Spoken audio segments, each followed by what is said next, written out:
की ज्या समाजाला स्वतःचा इतिहास माहिती नसतो तो समाज स्वतःचा इतिहास निर्माण करू शकत नाही। म्हणून इतिहास आपल्या समाजाला कळला पाहिजे ही सगळ्यात मोठी गोष्ट आहे माहितीये सर। नाहीतर मग काय होतं, हमारे समाज का ऐसे ही होता है, पहले खोता है बाद में रोता है। हमारे समाज का ऐसे ही होता है, पहले खोता है बाद में रोता है। यहाँ बंदर नाचता है लेकिन ऊपर बैठकर माल मदारी खाता है। म्हणून आपल्याला या ठिकाणी नाचवल्या जातं, भावनेच्या पोटी आपली मतं घेतली जातात, बिरोबाचा भंडारा लावला जातो, भंडाऱ्याची शपथ घेतली जाते, सांगितलं जातं तुम्हाला आता एसटीचं आरक्षण आम्ही देतो, आमची मतं घेतली जातात आणि नंतर मात्र समाजाकडे कोणी फिरकून बघत नाही। मग ते समाजातला कार्यकर्ता असेल की कुठलाही नेता असेल, समाजाने आता ठरवून घेतलं पाहिजे की समाजाची दिशाभूल करण्याचं काम नेमकं कोण करत आहे। आणि म्हणून मित्रांनो लक्षात ठेवा, जोपर्यंत अहिल्याबाई होळकरांचा जाजवाले इतिहास असेल किंवा या भारत देशाचं संविधान असेल, जोपर्यंत तुम्ही वाचणार नाही तोपर्यंत खऱ्या अर्थाने तुमची फसवणूक कोण करतंय, खऱ्या अर्थाने तुमची लढवणूक कोण करतंय, खऱ्या अर्थाने जाती जातीमध्ये द्वेष पसरवण्याचं काम करतंय हे तुमच्या लक्षात येणार नाही। कारण पुस्तक हे मस्तक घडवतं आणि घडलेलं मस्तक हे कुणासमोर नतमस्तक होत नसतं। म्हणून आपल्या मस्तकाला आपण नेहमी पुस्तकात घालायचं असतं। हा संदेश जयंतीच्या माध्यमातून तुम्ही आम्ही घेतला पाहिजे। आणि म्हणून जोपर्यंत आपले मस्तक पुस्तकाने सशक्त होणार नाही तोपर्यंत ते कुणाच्या समोर झुकणार नाही। आणि म्हणून आपल्या मस्तकाला झुकवायचं नसेल तर मस्तकाला सशक्त करणं काळाची गरज आहे आणि त्याच्यासाठी ही जयंती आहे। म्हणून इथल्या आयोजकासाठी आपण जोरदार टाळ्या वाजवल्या पाहिजे की हा सुंदर असा प्रबोधनाचा कार्यक्रम त्या ठिकाणी घडवून आणलेला आहे। आणि आता ज्यांनी सांगितलं की प्रत्येक महापुरुषाची जयंती त्यांच्या त्यांच्या जातीमध्ये किंवा समाजामध्ये साजरी होते, परंतु या पडेगाव नगरीचं कौतुक करू इच्छितो आणि महाराष्ट्रभर या पडेगावचं नाव मी अभिमानाने सांगेल की गावकऱ्याच्या वतीने सार्वजनिक ही अहिल्याबाई होळकरांची जयंती या चौकात साजरी केली जाते। आदर्श गाव म्हणून या गावाचा गवगवा आपण लोकांपर्यंत पोहोचवला पाहिजे। सर्व जाती धर्माच्या लोकांनी एकत्रित येऊन या महापुरुषांचा विचार समजून घेणं काळाची गरज आहे। अहिल्याबाई होळकरांचा इतिहास समजून घेत असताना एके दिवशी नदीच्या काठावरती एक 8 वर्षाची मुलगी आणि 4 त्यांच्या मैत्रिणी खेळत होत्या आणि त्या नदीच्या रेतीमध्ये खोपा करून आपलं स्वतःचं घरटं तयार करून त्या खेळत असताना अचानक वाऱ्याच्या वेगाने एक घोडा नदीच्या किनाऱ्यावर धावू लागला। बेफाम वाऱ्याने घोड्याची रफ्तार वाऱ्याच्या तेजाने चालली होती आणि तो घोडा त्या मुलींच्या दिशेने वाहत धावत पळत सुटला आणि तेवढ्यात त्या घोड्याचा सरदार घोड्याच्या पाठीमागून जोरजोराने ओरडू लागला, मुलींनो बाजूला सरका, घोडा बेफाम झालाय, तो आता काबूत राहत नाही। परंतु त्या 4 मुली ज्या होत्या त्या बाजूला सरकून गेल्या आणि 8 वर्षाची एक मुलगी मात्र त्या खोप्याच्या जवळ अतिशय धैर्य आणि धाडसाने उभी राहिली। घोडा एवढा जोरात होता, वेगाने होता, काही क्षणामध्ये त्याचं नव्हतं होणार होतं, परंतु घोडा त्या मुलीच्या समोर गेला आणि अतिशय स्तब्ध जाऊन उभा टाकला।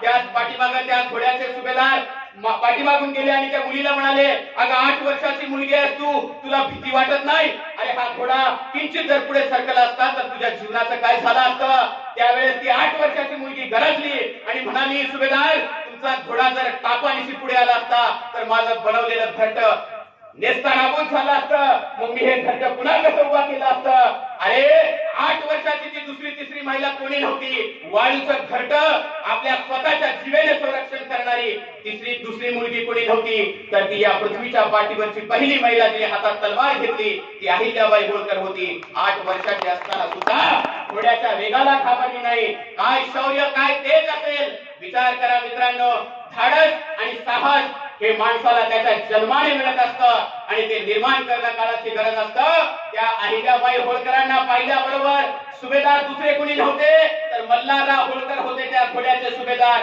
मल्हारराव होळकरांच्या मनात प्रश्न निर्माण झाला, अरे 8 वर्षाची मुलगी घोड्याला सुद्धा घाबरत नाही, तिचा तपास काढला पाहिजे। आणि तपास काढला मल्हारराव होळकरांनी आणि लक्षात आलं की ही अहमदनगर जिल्ह्यातल्या चौंडी गावच्या माणकोजी शिंदे पाटलाची मुलगी आहे। आणि माणकोजी शिंदे पाटलाला बोलवून घेतलं आणि सांगितलं की माझा एक मुलगा आहे 12 वर्षाचा, ज्याचं नाव खंडेराव होळकर आहे, काय तुमची मुलगी माझ्या मुलासाठी द्याल का? आणि माणकोजी शिंदेच्या डोळ्यातून आनंदाश्रू आले, अरे एका सुभेदाराच्या मुलाला माझी मुलगी देणं सौभाग्याचं काम आहे। आणि माणकोजी शिंदे आणि सुशीलाबाई शिंदे यांनी अहिल्याबाई होळकरांच्या 8 वर्षाच्या वयामध्ये अहिल्याबाई होळकरांचं लग्न लावून दिलं आणि मल्हारराव होळकर आणि सासू गौतमी यांच्या सोबत मल्हार बाबाने 8 वर्षाची अहिल्याबाई घरात आणली आणि घरात आणल्याबरोबर अहिल्याबाई अहिल्याबाई होळकरांना सांगितलं की अहिल्या, जशी तारा राणी या स्वराज्यासाठी गतप्राण झाली, जशा तारा राणीनं हातामध्ये तलवार घेऊन घोड्यावरती बसून स्वराज्य सांभाळलं, त्याच पद्धतीने या स्वराज्याचं तुला रक्षण करायचंय. आणि पृथ्वीच्या पाठीवरचा पहिला सासरा मल्हारराव होळकर, ज्यांनी स्वतःच्या सुनेला तलवारबाजी, घोड्यावर बसणे, दांडपट्टा, शस्त्र आणि शास्त्र चालवण्याचं काम केलं, म्हणून त्या सासऱ्याचं नाव इतिहासात अजरामर आहे. आज तुमचे आमचे सासरे आपण विचार करतो, अरे स्वतःची सून स्वतःला तांब्याभर पाणी देत नाही, कारण काही कर्तृत्वच नाही. आणि म्हणून ते मल्हार बाबा होळकर होते ज्यांनी 8 वर्षाच्या अहिल्याबाई होळकरांना 3 भाषेचं शिक्षण दिलं. हिंदी, संस्कृत आणि मराठी भाषा अहिल्याबाई होळकरांना यायची. आणि या तिन्ही भाषांमध्ये पारंगत असल्यामुळे शस्त्र कसं चालवायचं आणि शास्त्र कसं चालवायचं या सगळ्या घटनांचा घटनाक्रम त्यांना माहिती होता. आणि म्हणून अहिल्याबाई होळकर यांचा संसार खंडेराव होळकरांसोबत सुरू झाला. 12 वर्षाचे खंडेराव असताना मल्हारराव होळकर त्यांना युद्धासाठी सोबत घेऊन जायचे. मित्रांनो लक्षात ठेवा, 1725 ला जन्म झाला अहिल्याबाई होळकरांचा. 1733 ला लग्न झालं खंडेराव होळकरांसोबत आणि 1754 ला खंडेराव होळकर आणि अहिल्याबाई होळकर या युद्धासाठी कुंभेरीला गेले. आणि कुंभेरीचं 2 दिवसाचं युद्ध सुरू झालं. आणि 2 दिवसाचं युद्ध सुरू असताना एका दिवशी सकाळी अचानक एक तोफेचा गोळा खंडेराव होळकरांच्या दिशेने आला आणि त्यांच्या छातीवरती येऊन पडला. जसाही तोफेचा गोळा खंडेराव होळकरांच्या छातीवर येऊन पडला, खंडेराव होळकर गतप्राण झाले. आणि ही बातमी वाऱ्यासारखी पसरली आणि खंडेराव होळकरांच्या महालात असलेल्या 8ही राण्या थाय मोकलून रडू लागल्या. कारण त्या काळामध्ये अतिशय वाईट आणि अनिष्टाची चालीरीती होती, ती तुम्हाला माहिती आहे, ज्याला सतीची चाल म्हणतात. सतीची चाल म्हणजे काय? की नवरा जर मेला तर त्याची पहिली बायको असेल, दुसरी असेल, त्याच्या कितीही बायका असतील, त्या सगळ्या बायकांना पांढरं वस्त्र परिधान करून त्याच्यासोबत जाळल्या जायचं. आणि त्या जर बाहेर येत असतील, विचार करत असतील, रडत असतील, आक्रोश करत असतील, तर काही लोक आपल्या हातामध्ये ओले बांबू घ्यायचे आणि त्याला त्या जाळाच्या दिशेने ढुसायचे. काय मोठा प्रसंग असेल, काय आक्रोश असेल, विचार करा मित्रांनो. एखादा जर नवरा मेला तर त्याच्या पाठीमागं बाईला जाळलं जातं, मग क्रांतिबा महात्मा ज्योतिबा फुले म्हणतात. आणि एखाद्याची जर बायको मेली तर त्याच्या नवऱ्याला असं जाळलं जातं का? नवरा मेला तर बायको जाळले जाते, त्याला सती म्हणतात. मग एखाद्याची बायको मेली तर त्याचा नवरा जाळला पाहिजे, त्याला सता म्हणलं पाहिजे, असं क्रांतिबा महात्मा ज्योतिबा फुले म्हणतात. असा त्यांचा इतिहास. म्हणून त्यांची जयंती साजरी होते, तुमची आमची जयंती साजरी होत नाही. विचार करा मित्रांनो, 8 राण्यांना तयार केल्या जात आहे. कशासाठी? खंडेराव होळकरांच्या प्रेतासोबत त्यांना जाळायचंय. आणि 9वी राणी अहिल्याबाई होळकर आहे. अहिल्याबाई होळकरांना अतिशय दुःख झालंय. पती खंडेराव होळकर आता गतप्राण झालेले आहेत आणि त्यांच्या चितेवर अग्नी देण्यासाठी तयार झालेले लोक. आणि एवढ्यात कुणीतरी आला आणि सांगितलं की मल्हार बाबा, अहिल्याबाई होळकर आता सती जातील, मग आपल्या राज्याचं काय होणार? मल्हार बाबा उठून उभा राहिले आणि तलवार घेऊन पुढे झाले आणि म्हणाले, अहिल्या, खंडेराव जसा माझा पुत्र होता तशी तू माझी मुलगी आहे. खंडेरावचं गतप्राण झालं याचं मला खूप दुःख आहे, पण होळकरांची गादी सांभाळण्यासाठी तुझ्याशिवाय दुसरा पुरुष, तुझ्याशिवाय दुसरी महिला कुणी नाही आणि तू पुरुषापेक्षा जास्त शौर्य गाजवणारी आहे, त्यामुळे तुला सती जायचं कारण नाही. इथल्या धर्मशास्त्राचे कितीही लोक जर माझ्या समोर आले तर मल्हारराव होळकरांची तलवार त्यांच्या धर्मशास्त्राला उत्तर देईल आणि म्हणून तू जायचं नाही. म्हणून माँसाहेब जिजाऊचा वारसा शहाजीराजे मरण पावल्यानंतर माँसाहेब जिजाऊ सुद्धा सती गेल्या नाहीत आणि माँसाहेब जिजाऊचा आदर्श वारसा अहिल्याबाई होळकरांनी पुढे चालवला आणि अहिल्याबाई होळकर सुद्धा सती गेल्या नाहीत. धर्मशास्त्राला ठोकर मारली आणि अहिल्याबाई होळकरांनी हातात तलवार घेऊन 30 वर्ष या देशाचा प्रजाहितदक्ष राज्यकारभार चालवला. म्हणून त्यांच्या यशाची, कार्याची यशोगाथा आपण लोकांपर्यंत सांगणं काळाची गरज आहे.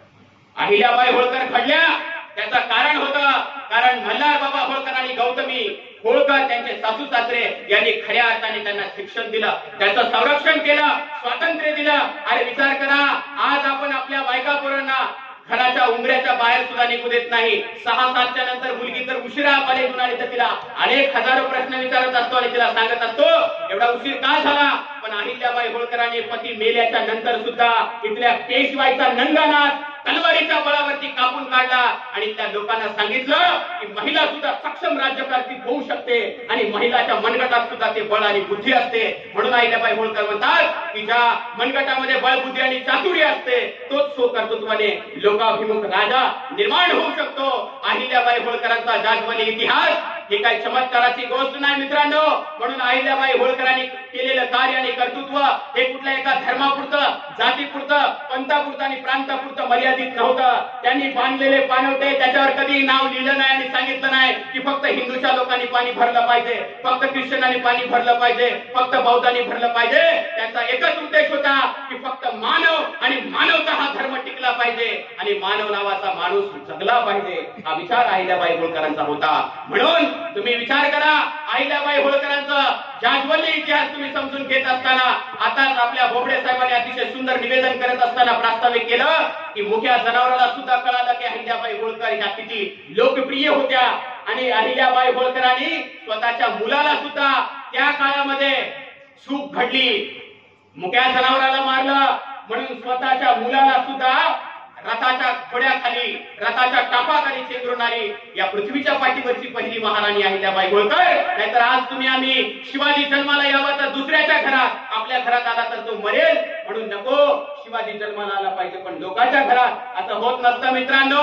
आपल्याला जर इतिहास निर्माण करायचा असेल तर त्याची सुरुवात स्वतःपासून करावी लागते. आपल्याला लढायचं असेल, तुम लढो मैं तुम्हारे कपडे संभालता हूं, अशाने इतिहास निर्माण होऊ शकत नाही. इतिहास निर्माण करायचा असेल तर त्याची सुरुवात स्वतःपासून करायची असते. मी जर दारू पित असेल तर मला तुम्हाला सांगण्याचा नैतिक अधिकार नाही की तुम्ही दारू पिऊ नका म्हणून. मी जर मोबाईल पबजी खेळत असेल आणि तरुणांना म्हणत असेल तुम्ही खेळू नका, मला त्याचा अधिकार नाही. म्हणून आपण जे काम करत नाही तेच काम आपण लोकांना न करण्यासाठी सांगितलं पाहिजे. जे काम मी करतो ते तुम्हाला करू नका असं म्हणण्याचं धाडस मी केलं नाही पाहिजे, कारण त्याची नैतिक जबाबदारी आणि ते कर्तव्य माझ्याकडे येत नाही. आणि म्हणून या सर्व महापुरुषांचा विचार या माणसाला जगवण्याचा आणि जागवण्याचा इतिहास होता. मित्रांनो, आज या देशाची परिस्थिती अशी का झाली आहे? मी तुम्हाला आता सांगितलं, अहिल्याबाई होळकरांनी स्वतःच्या मुलाला ही शिक्षा केली कारण त्याची चूक झाली होती. आज आपल्या देशामध्ये प्रत्येक 4 मिनिटाला बलात्कार होतो. 6 वर्षाच्या चिमुकल्या बालिकेपासून ते 60 वर्षाच्या वयोवृद्ध आजीपर्यंत आज महिला सुरक्षित नाही, बलात्कार होतात. आणि त्याच्या पाठीमागे काय कारण आहे? अरे महाराष्ट्रामध्ये विचार करा मित्रांनो, 11 वर्षाचे छत्रपती शिवाजी महाराज असताना रांजाच्या पाटलाने एका शेतकऱ्याच्या बाईच्या पदराला हात घातला आणि ही बातमी जशी शिवाजी महाराजांना कळाली, चौथ्या नरसिंह आणि जागा झाला आणि सांगितलं, जगजोय राजाचा पाटील कैद करा आणि माझ्या समोर पेश करा. 11 वर्षाचे शिवाजी महाराज सर्व सरदार गेले आणि राजाचा पाटील आणला आणि छत्रपती शिवाजी महाराजांच्या आणून सामने पेश केला. छत्रपती शिवाजी महाराज गरजले आणि म्हणाले, अरे स्त्री म्हणजे मराठ्याच्या देवाऱ्यातील देवता, तिच्या पदराला हात घालण्याची गैर कसली? चालला समसेने हातपाय कलम करायचे. आणि 11 वर्षाचे शिवाजी महाराज बाईच्या पदराला हात घातला म्हणून त्याचा चौरंग करतात. त्याच महाराष्ट्रामध्ये आज लोक बलात्कार करतात. असं का होतं? काय घडलं आणि काय बिघडलं याची समीक्षा तुम्ही आम्ही केली पाहिजे मित्रांनो. आज असं का होतं? 11 वर्षाचे शिवाजी महाराज बाईच्या पदराला सुद्धा हात घालू देत नाहीत. त्या स्वराज्यात कधीच कोणत्या बाईला वागवलं नाही, नागवलं नाही, पदराला हात घालू दिला नाही. मग असं का होतं? आज भारतीय संविधान जिवंत असताना सुद्धा असं का होतं? म्हणून बबन सरोदे एका ठिकाणी लिहितात, अरे साधी ठेच लागली पोटाला तर जीव किती तळमळतो, दगडाने ठेचून ठेचून मारता कसं वाटत असेल? साधी ठेच लागली पोटाला तर जीव किती तळमळतो, दगडाने ठेचून ठेचून मारता कसं वाटत असेल? साधी सुई टोचली पोटाला तर जीव किती तळमळतो, सुले तलवारी खचाखच भोकसता कसं वाटत असेल? अरे साधा पदर ढळला बाईचा तर बाई किती श्रमते, दगड धिंड काढून जाळल्या जातं कसं वाटत असेल? किती अवहेलना, किती यातना, किती अपमान, किती काळ हे निमूट झेलायचं, किती काळ हे आता चालायचं. म्हणून आता ठरवलंय, ठेवलेलं हत्यार खोलायचं आणि माणसातलं जनावराचा आरपार सोलायचं. आता ठरवलंय की ठेवलेलं हत्यार खोलायचं आणि माणसातलं जनावर आरपार सोलायचं. कारण माणसाच्या डोक्यातला सैतानी विचार जोपर्यंत बाजूला जाणार नाही तोपर्यंत माणूस माणसात येणार नाही. म्हणून माणसाच्या डोक्यातला विचार बदलण्यासाठी, त्याचा विचार परिवर्तन झाला पाहिजे, याच्यासाठी ही जयंती आहे. आणि म्हणून येणाऱ्या काळामध्ये या महापुरुषांचा विचार तुम्ही आम्ही जागवला पाहिजे, लोकांपर्यंत पोहोचवला पाहिजे आणि ती तुमची आमची नैतिक जबाबदारी आहे. आणि म्हणून त्या काळामध्ये सुद्धा अण्णाभाऊ साठे असे अन्याय अत्याचार वाढत होते. म्हणून त्यांनी एका ठिकाणी लिहिलेलं आहे, इथली न्याय व्यवस्था कैकांची रखेल झाली. अण्णाभाऊ साठेंनी लिहिलेलं आहे. काय म्हणतात ते? की ज्या काळामध्ये न्याय मिळत नाही मागून सुद्धा, ज्या गोष्टी आपल्या बाजूने असतात त्याच्यावर न्याय मिळत नाही, मग काय करायला पाहिजे? म्हणून ते म्हणतात इथली न्याय व्यवस्था काय झाली आहे? इथली न्याय व्यवस्था कैकांची रखेल झाली, इथली संसद देखील हिजड्यांची हवेली झाली. अण्णाभाऊ साठे या देशातल्या खासदारांना हिजडे म्हणतात तेवढी मोठी ताकद दुसऱ्या कोणी लेखणीमध्ये नाही. कारण का ते या देशाचं प्रतिनिधित्व करत नाहीत, तर स्वतःचं पोट भरण्यासाठी काम करत असतात. आणि म्हणून मित्रांनो लक्षात ठेवा, मी तुम्हाला सुरुवातीला सांगितलंय की मी खरं बोलणारा वक्ता आहे, बरं बोलणारा वक्ता नाही. काही लोक सांगतात तुम्ही हे करू नका, या देशामध्ये नरेंद्र दाभोळकरला मारलं, गौरी लंकेशला मारलं, कॉम्रेड गोविंद पानसरेने एकच पुस्तक लिहिलं खरा शिवाजी कोण होता त्यांना पण मारलं, तुमचा पण नंबर येऊ शकतो असं म्हणतात लोक. त्या लोकांना मी सांगू इच्छितो 350 पेक्षा जास्त व्याख्याने झाले आणि जोपर्यंत आवाज आहे तोपर्यंत महापुरुषाच्या विचाराचा आवाज बुलंद करण्यासाठी देशातल्या कानाकोपऱ्यामध्ये फिरण्याचं काम करणार. पण याच भाषेमध्ये सांगणार आहे, शायर हूं मैं, फर्ज है मेरा आईना दिखाना. शायर हूं मैं, शायर हूं मैं, फर्ज है मेरा आईना दिखाना. बैठकर लाशों पर गजल मैं लिख नहीं सकता, चाहे जो सजा देनी है दो मुझे. इस जुर्म पर मैं खामोश कभी रह नहीं सकता, इस जुर्म पर खामोश कभी मैं रह नहीं सकता. आणि म्हणून हा इतिहास अहिल्याबाई होळकरांचा, छत्रपती शिवाजी महाराजांचा, संभाजी महाराजांचा, या सर्व महापुरुषांचा विचार आहे आणि तो विचार तुम्ही आम्ही सांगितला पाहिजे. मित्रांनो बोलण्यासारखं भरपूर आहे. इतिहास सांगत बसलो तर मी पाण्याचा एकही थेंब न घेता 3 तास बोलू शकतो, आतापर्यंतचं माझं रेकॉर्ड आहे. परंतु मी तुमची एवढी परीक्षा घेणार नाही, कारण कुठल्याही डॉक्टरांकडे पहिल्यांदा पेशंट गेला तर सगळे इंजेक्शन पहिल्याच वेळेत देत नसतात. रोग कसा आहे त्यावर त्याचं निदान लावलं जाते आणि 15-15 दिवसाचे डोस दिले जातात. आणि म्हणून मला असं वाटतंय की या प्रसंगी हा जो प्रबोधनाचा कार्यक्रम अतिशय कौतुकास्पद झालेला आहे आणि या विचाराने लोक प्रेरित होतील. येणाऱ्या काळामध्ये या महापुरुषांचा विचार ऐकतील आणि त्या विचाराने प्रेरित होऊन आपल्या मुलांना डॉक्टर, इंजिनियर, कलेक्टर, वकील, प्रशासकीय आणि शासकीय अधिकारी तयार करतील.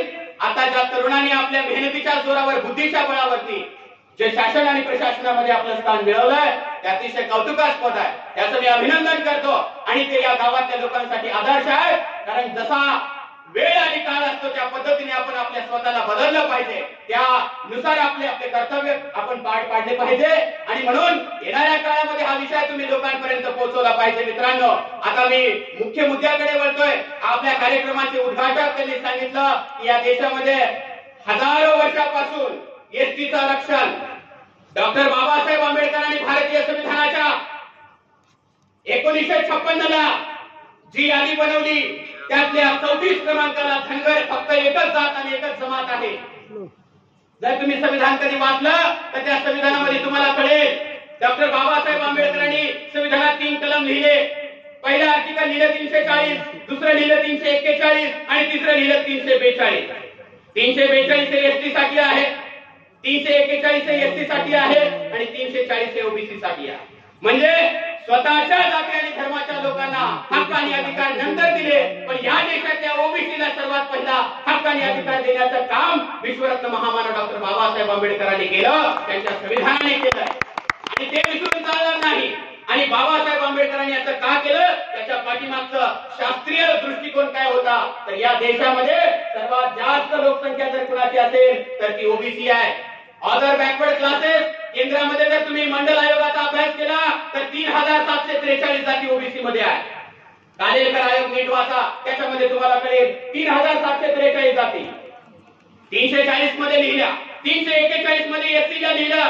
केंद्रातल्या जाती सांगितल्या 1700 जाती आणि एसटीला 750 जाती आणि त्या जातीच्या अनुसार जिसकी जितनी संख्या भारी उसको उतनी भागीदारी हा नियम आहे. नियम म्हणजे काय, ज्याचे जास्त लोक असतात त्याला तेवढं जास्त प्रतिनिधित्व दिलं पाहिजे. लोकशाहीचा अर्थ काय आहे, ज्या माणसाच्या मागे जास्त डोके असतात, ज्या माणसाला जास्त मते मिळतात, मग त्याच्या डोक्यात बुद्धी नसली तरी चालेल, तोच लोकशाहीमध्ये राजा बनत असतो, तोच लोकशाहीमध्ये राजा बनत असतो. हा संविधानाचा नियम तुम्ही आम्ही वाचला पाहिजे, कारण डोके महत्वाचे आहे. म्हणून या धनगर समाजातल्या लोकांना, समाजातल्या नेत्यांना मी हे आवाहन करू इच्छितो की जर तुम्ही दिल्लीला कधी गेलात आणि दिल्लीच्या पार्लमेंटला कधी बघितलं लांडे साहेब, तर दिल्लीच्या पार्लमेंटची जागा ही इतिहासातल्या तिसरे तुकोजीराव होळकर, तो रायसोनीचा प्रदेश आहे पूर्ण, आणि रायसोनीचा प्रदेश वैद्य साहेब हे होळकरांच्या राज्यात होता आणि तिसरे तुकोजीराव होळकर यांनी तिसरे गव्हर्नर इंग्रज त्यांना ती जागा दान म्हणून दिली. म्हणून आताच कोणीतरी सांगितलं की सगळ्या दानशूर लोक आम्ही आहोत. मान्य आहे तुम्ही दानशूर लोक आहात, अरे पार्लमेंट तुम्ही दान म्हणून दिली, पण त्या पार्लमेंट मध्ये तुम्हाला आरक्षण देणारा एकही माणूस नाही. ही सगळ्यात मोठी शोकांतिका समाजाची. ही सगळ्यात मोठी शोकांतिका आहे आणि ही समाजाच्या नेत्याला सांगितली पाहिजे.